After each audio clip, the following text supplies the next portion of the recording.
Hello friends, welcome back to my channel SRK drama explain. Friends, ये video मैं लोगों के एंटरटेनमेंट के लिए बनाती हूँ, so please watch full, share, subscribe and like this video. Part की स्टार्टिंग खोन से होती है। खोन ने ईट को वापस लाने की कोशिश की बट वो नाकाम रही। अंकल जब खोन की कंडीशन और बाइक की कंडीशन देखते तो अपना सर पकड़ लेते क्योंकि बाइक की हैंडल लाइट सब टूट चुकी थी। तब यहाँ पर अंकल उससे पैसों की डिमांड करने लगते हैं कि उन्हें पूरा पैसा चाहिए। कौन इसके बारे में आंट को बताती है। आंट गुस्से में, इतना ज़्यादा पैसा मांग रहा है, चलो ज़रा मैं देखती हूँ। आंट गुस्से में बाहर आती है और उसे थोड़ा अमाउंट दे करके वहाँ से जाने के लिए कहती है। उसके ना जाने पर आंट को गुस्सा आता है और एक पंच वो उसकी बाइक पे मारती है, जिसकी वजह से बची हुई सीट भी बाहर निकल जाती है, जिसकी वजह से अब आंट को और भी ज़्यादा अमाउंट अंकल को देना पड़ता है। और इन सब की वजह से कौन को बहुत ही ज़्यादा गुस्सा आ रहा था ईट पर। आंट कौन से कहती है, आई थिंक तुम्हें अब चले जाना चाहिए, रात काफ़ी हो चुकी है और मेरा ख्याल है ईट नहीं आएगा। वो पढ़ाई के मामले में बहुत ही ज़्यादा लेज़ी है, जिस पर कौन वहीं पर रुक जाती है। आज तो मैं ईट को पढ़ा कर जाऊँगी, चाहे उसे आने में कितना भी वक्त लगे। काफ़ी रात में ईट वापस आता है, गुनगुनाते हुए अपने रूम में जा रहा था, लेकिन वहाँ पर खोन को देख करके वो उसके पास आ जाता है। खोन अपने आप को कंट्रोल में करते हुए ईट से कहती है, तो चलो अब सब कुछ फिनिश हो गया तो स्टडी थोड़ा सा कर लो। जिस पर ईट कहता है, स्टडी, वो भी तुमसे? बिल्कुल भी नहीं करूँगा। अब जबकि मेरा मन है ही नहीं स्टडी के लिए, तो आई थिंक तुम्हें यहाँ पर रुकना नहीं चाहिए। जाओ, चले जाओ, रात काफ़ी हो चुकी है, तुम्हारे फैमिली वाले भी परेशान हो रहे होंगे ना। कुन अपने गुस्से को और भी ज़्यादा कंट्रोल में करने की कोशिश करती है कि वो ईट पर गुस्सा ना करे। अगर उसने ईट पे गुस्सा किया तो ईट की तो बैंड ही बजा देगी वो। ईट के साथ इतना टाइम स्पेंड करने के बाद खोन को आइडिया हो ही चुका है कि ईट एक अच्छा रेसर बनना चाह रहा है, जिस पर वो उसे उसी के रिलेटेड ब्लैकमेल करने लगती है। अगर तुम स्टडी अच्छे से करोगे ना तो फ्यूचर में तुम एक अच्छे बाइक रेसर बन सकोगे। जिस पर ईट कहता है, बाइक रेसर बनूंगा? What do you mean? मैं अच्छा बाइक रेसर हूँ, ये तुम्हें एक्सप्लेन करने की ज़रूरत नहीं है। अच्छा, एक बात पूछूं, तुम मुझे स्टडी के लिए इतना ज़्यादा फोर्स क्यों कर रही हो? क्या मेरे डैड ने इतना ज़्यादा अमाउंट तुम्हें दे दिया है जिसकी वजह से तुम्हें मेरे पीछे ही पढ़ना पड़ रहा है? वैसे अगर मेरे डैड ने अमाउंट दिया है तो जाओ उन्हें पढ़ाओ, मुझे इसकी कोई ज़रूरत नहीं है। अब यहाँ पर ईट को ज़्यादा ही पैसों के रिलेटेड कौन को टाउन मारने लगता है, जिसकी वजह से अब कौन भी आउट ऑफ कंट्रोल हो जाती है। और यहाँ पर वो अपना मार्शल आर्ट सीखा हुआ अब ईट पर आजमाती है। वो उड़कर ईट को एक पंच मारती है, जिसकी वजह से ईट सीधा पोल में गिर जाता है। कौन गुस्से में ईट से कहती है, मुझे बस उतना ही गुस्सा दिलाया करो जितना कि मैं बर्दाश्त कर सकूं। हद से ज़्यादा दिलाओगे तो फिर मेरी बॉडी वर्क करने लगती है और कुछ इसी तरीके मूवमेंट हो जाते हैं और सामने वाले की बैंड बज जाती है। कुन ने कुछ ज़्यादा ही जोर से हिट कर दिया था ईट को, जिसकी वजह से उसके गर्दन में मोच आ जाती है।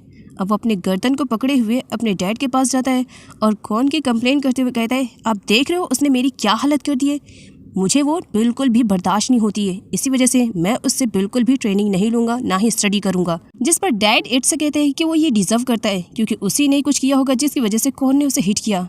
कौन के आने पर ईट उसे कहता है, डैड तुम्हें फायर कर रहे हैं तो तुम इसी वक्त यहाँ से गेट आउट हो जाओ, मैं तुम्हें 1 मिनट भी नहीं बर्दाश्त कर सकता हूँ।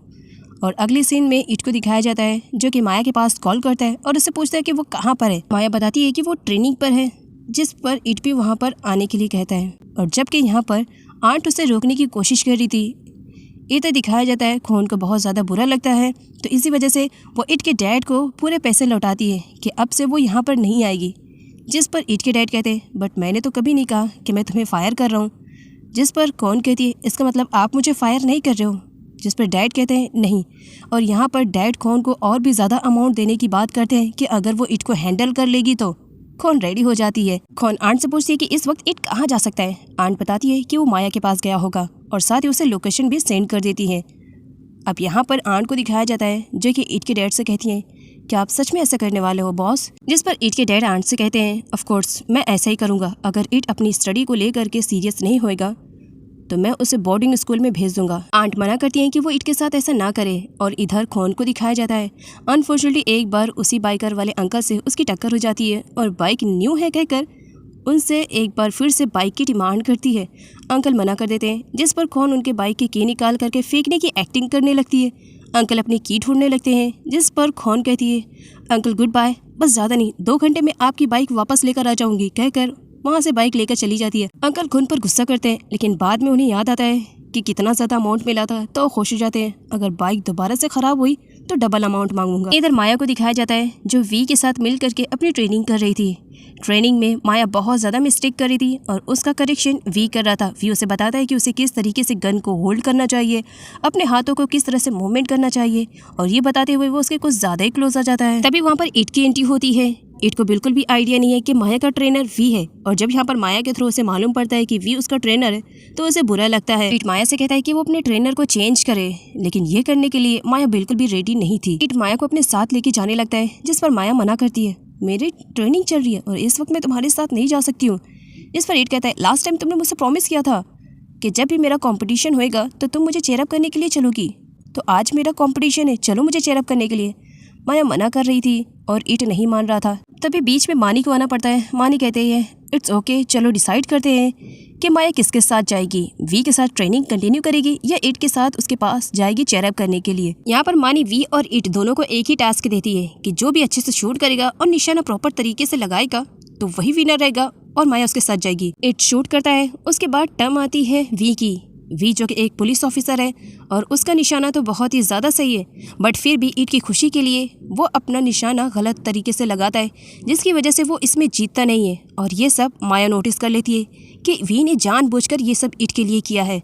यहाँ पर वो वी से कहती है कि उसने ऐसा क्यों किया, जबकि वो एक अच्छा शूटर है, उसे अच्छी तरीके से शूट करना आता है, तो उसने जानबूझकर के क्यों अपने आप को हरा दिया। जिस पर वी कहता है माया से, आई थिंक तुम्हें इट के साथ जाना चाहिए उसे चेयरअप करने के लिए, उसे अच्छा लगेगा। लेकिन माया को बुरा लगता है क्योंकि वो वी के साथ अपनी ट्रेनिंग कंटिन्यू करना चाह रही थी। वी वहाँ से जाने लगता है तो माया भी उसे फॉलो करने लगती है, जिस पर इट उसे टाइटली पकड़ लेता है।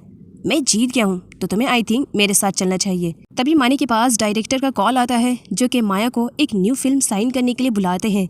माया बहुत ही ज़्यादा खुश हो जाती है और उसे एक बहाना भी मिल जाता है इट से दूर होने के लिए। तो वो कहती है कि वो नेक्स्ट टाइम उसके साथ ज़रूर जाएगी चेयरअप करने के लिए। अब ये उसे कॉन्ट्रैक्ट साइन करने के लिए इमरजेंसी में जाना पड़ेगा, तो इसके लिए गुड बाय। माया के जाने पर इट को बहुत ही ज़्यादा बुरा लगता है और वो गुस्से में एक बार फिर से शूटिंग स्टार्ट कर देता है। पीछे से कौन भी इट को फॉलो करते हुए वहाँ पर पहुँच चुकी थी। उसे इस तरह से शूट करते हुए देख करके वो उसे कहती है, चलो थैंक गॉड, आई थिंक अब तुम्हें सेटिस्फाई हो गया होगा, तो चलो स्टडी के लिए। इट स्टडी के लिए नहीं जाना चाह रहा था, इस वजह से वो कौन से कॉम्पिटिशन लगाता है, चलो शूट करते हैं, जिसका भी निशाना अच्छा रहेगा उसकी बात मानी जाएगी। यहाँ पर इट को मिसअंडरस्टैंडिंग हो गई थी।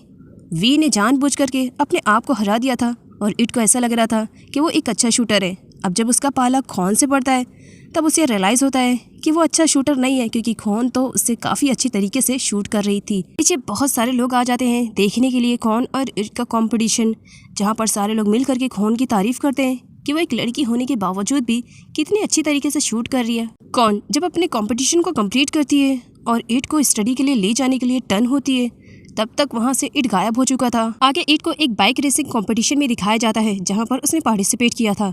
सारे लोग इट के लिए चेयरअप कर रहे थे और पीछे से खोन भी उसे फॉलो कर रही थी, उसे रोकने की कोशिश कर रही थी, लेकिन वो भला खोन की कहाँ सुनने वाला, वो अपनी रेसिंग कंपटीशन को कंटिन्यू करता है। और अगले ही सीन में इट को पुलिस स्टेशन में दिखाया जाता है, साथ ही उस बंदे को भी पुलिस स्टेशन में लाया जाता है जो कि इट के साथ रेसिंग कंपटीशन में था। रेसिंग कंपटीशन के चक्कर में दोनों ही पब्लिक एरिया में घुस करके अपनी कंपटीशन कर रहे थे, जिसकी वजह से पुलिस को उन्हें पकड़ना पड़ता है और उनकी बाइक को भी अपने कस्टडी में लेना पड़ता है। इट को लगता है कि वो कुछ पैसे दे देगा तो वहाँ से उसे जाने का मौका मिल जाएगा, लेकिन झटका तो तब लगता है दोनों को जब उन्हें मालूम पड़ता है कि उन्हें पैसे देने के बाद भी पुलिस स्टेशन में ही रहना पड़ेगा जब तक कि उनके गार्जियन नहीं आते।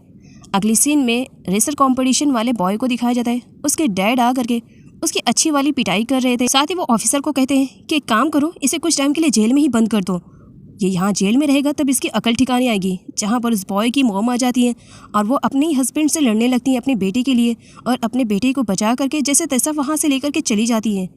लेकिन इट के लिए वहाँ पर कोई नहीं आया था क्योंकि इट ने अपने पेरेंट्स को कॉल किया ही नहीं। वो जेल के अंदर बंद हो जाता है। खोन इट को फॉलो करते हुए जेल तक भी पहुंच जाती है। वो उसे समझाती है कि उसे अपने डैड को कॉल कर लेना चाहिए, अदरवाइज उसे पूरी रात यहीं पर ही रहना पड़ेगा। इट मना करता है कि वो अपने डैड के पास कॉल नहीं करेगा। खोन के पास दूसरा कोई ऑप्शन नहीं रहता है, इसी वजह से वो ऑफिसर के पास जाती है और इट के रिलेटेड उसे धमकी देने लगती है कि अगर उसने इट को जेल से बाहर नहीं निकाला तो उसके डैड उसे भी फायर कर सकते हैं क्योंकि उसके डैड उसके भी हेड है। खोन की बातें सुनने के बाद वी स्माइल करने लगता है, जिस पर खोन रीज़न पूछती है कि वो इस तरह से स्माइल क्यों कर रहा है। तब वी बताता है जिसके रिलेटेड वो उसे धमकी दे रही है वो कोई और नहीं उसके डैड ही है और इट उसका ब्रदर है। जब खोन को इसके बारे में मालूम पड़ता है तो उसकी सिटी पिटी गुल हो जाती है। वो कुछ टाइम के लिए चुप सी हो जाती है। वी के पहचान होने की वजह से ऑफिसर वी के कहने पर इट को जेल से बाहर निकाल देते हैं। इट जहां उसे थैंक्स बोलना चाहिए तो वहीं वो वी पर गुस्सा करता है। वी इट से कहता है कि वो उसकी बाइक को अभी छुड़वा नहीं पाया है, इसी वजह से वो उसकी कार में बैठ करके घर चले। इट मना करता है। साथ ही इट वी से भी कहता है ज़्यादा खुश होने की ज़रूरत नहीं है, तुम ऐसा गेस्ट मेरे घर पर रहते हो, अगर तुमने मुझे जेल से बाहर भी निकलवा दिया तो तुम्हारा कोई एहसान नहीं है, इसलिए ज़्यादा खुश होने की ज़रूरत नहीं है। और पीछे से खोन ये सब देख रही थी। उसे इट का बिहेवियर वी के लिए बिल्कुल भी अच्छा नहीं लगा। खोन वी से कहती है, कहने को तो इट तुम्हारा भाई है, लेकिन तुम दोनों के बीच में बिल्कुल भी सिमिलरिटी नहीं है। तुम दोनों कितने ज़्यादा डिफरेंट हो एक दूसरे से। तुम कहाँ कितने अच्छे और इट कितना ज़्यादा क्रेजी। उसे हैंडल करना बहुत ही ज़्यादा डिफिकल्ट हो जाता है स्टडी के रिलेटेड। कौन बाइक को स्टार्ट कर रही थी लेकिन बाइक स्टार्ट नहीं हो रही थी, जिस पर वी कहता है कि वो उसे घर पर ड्रॉप कर देगा और बाइक के लिए वो टेंशन ना ले। नेक्स्ट दिन में वी खोन को उसके घर पर ड्रॉप करता है, साथ ही उसे थैंक्स भी बोलता है इट की इतनी ज़्यादा केयरिंग करने के लिए, और उसे ये भी कहता है कि वो इट का ख्याल रखे, वो उसे स्टडी अच्छे से कराए। जिस पर खोन कहती है कि वो फिक्र ना करे, वो इट को अच्छे से स्टडी कराएगी, पहले वो पढ़ना तो स्टार्ट करे। खोन वी से रीज़न पूछती है कि आखिर इट उसे इतनी ज़्यादा नफरत क्यों करता है, जिस पर वी बता देता है कि 9 साल पहले ही उसके डैड को किसी ने मार दिया था। उस वक्त इट के डैड ने उसे अडॉप्ट किया और 9 सालों से वो इट के डैड के ही पास रहता है, लेकिन इट उसे अपना बड़ा भाई नहीं मानता है, जबकि वी उसे अपना छोटा भाई मानता है और उसकी अच्छी तरीके से केयरिंग करता है। खोन का कहना था कि इट के पास तुम हो वो कितना ज़्यादा लकी है, लेकिन साथ ही इट अनलकी भी है कि वो तुम्हारी वैल्यू को समझ नहीं रहा है, वो तुम्हारी इंपॉर्टेंस को नहीं समझ रहा है। खैर, वी उसे गुड बाय बोल करके वहाँ से चला जाता है। खोन भी उसे गुड बाय बोलती है। तभी वहाँ पर खोन के डैड की एंट्री हो जाती है। खोन के डैड ने वी को बैक साइड से देखा था, साथ ये भी कि वी पुलिस है। जब यहाँ पर डैड को मालूम पड़ता है कि वो खोन को यहाँ पर ड्रॉप करने के लिए आया था, डैड रीज़न पूछते हैं। खोन बताती है, डैड आपको बताऊंगी, बहुत लॉन्ग स्टोरी है, फुर्सत में, अभी चलिए मैं काफ़ी थक चुकी हूँ। डैड जाने से पहले खोन को कहते हैं कि उन्हें पुलिस ऑफिसर्स से बहुत ही ज़्यादा नफरत है, वो ख्याल रखें कि नेक्स्ट टाइम वी यहाँ पर ना आने पाए। डैड को जब इट के बारे में पता चलता है कि किस तरह वो पुलिस स्टेशन में बंद था, तो उन्हें बहुत ही ज़्यादा बुरा लगता है और आगे वो इट के सारे क्रेडिट कार्ड छीन लेते हैं और उसे सिर्फ एक ही क्रेडिट कार्ड देते हैं जिसमें बहुत ही लेस अमाउंट था। साथ ही डैड इट से यहाँ ये भी कहते हैं कि क्रेडिट कार्ड उसे तब मिलेगा जब वो एग्ज़ाम में फुल में से फुल नंबर लेकर आएगा, अदरवाइज ये सारे क्रेडिट कार्ड उसे नहीं मिलेंगे। डैड जाने से पहले वी को भी वार्न करते हैं कि नेक्स्ट टाइम विदाउट उनकी परमिशन वो इट की हेल्प ना करे। खोन जब इट के घर पर उसकी स्टडी के रिलेटेड आती है तब उसे धक्का लगता है जब आंट के थ्रू से मालूम पड़ता है कि इट इस वक्त अपने रूम में है। आंट खोन से कहती है ज़्यादा सरप्राइज होने की ज़रूरत नहीं है, एक्चुअली इट की बाइक उसके पास नहीं है, इसी वजह से वो अपने रूम में है, लेकिन मैं काफ़ी खुश हूँ कि आज वो अपने रूम में रहेगा तो तुम उसे स्टडी करा पाओगी। आगे की वीडियो और भी ज़्यादा इंटरेस्टिंग और अमेजिंग है, क्योंकि इट को ऐसा रियलाइज़ हो रहा है कि उसका क्रेडिट कार्ड खोन की वजह से छीना गया है। तो अब देखते हैं कि वो क्या करता है।